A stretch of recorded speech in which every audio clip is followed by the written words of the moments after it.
Vaovao ny fandriampahalemana entina nafoanana ny fandriampahalemana ary ihany koa hampirindrana ny fiarahamonina ao anatin'ny distrikany Kongo dia napetraka ny dina tanibe nanomboka ny 3 janoary lasa teo. Toy izao ny fanazavana hoentin'ny solombavambahoaka voafidy any amin'izany tanàna izany.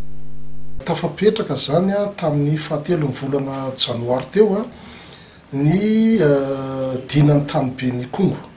Natao zany io dina io mba hifampifehezan'ny fiarahamonina ary isina fandraisana nandraikitra bebeky ihany koa eo anivon'ny fiarahamonina zany mikasika ny fampandrosoana amin'ny ankapobeny satria isy ao anatina fotoana voafaritra mazava tsara zany ny asa pokon'olona zay ho atao hampandrosoana an'ilay distrika mba tsy andrasana lava ny fanjakana foibe eo amin'ny asa mpampandrosoana zay atao.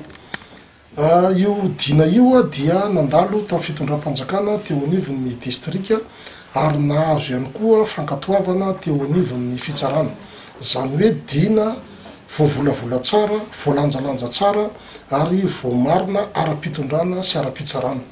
Dia matoky ihany koa zahay fa hitondra fanohitra lehibe andamina ny fiarahamonina sy hitondra makany amin'ny fampandrosoana maharitra ny fitsanganan'io dina io. Tena nisy fivoarana ny lafin'ny fandriampahalemana satria efa eno sahady zao fa tsy misy tsony reo le tanora miady atrano sy mifampilavanina sy mifandratra rehefa misy avoriana na eo anivon'ny fiarahamonina zany dia efa hita zany le tanora fa manaja tsara ny fandriampahalemana ao anatin'ilay fiarahamonina.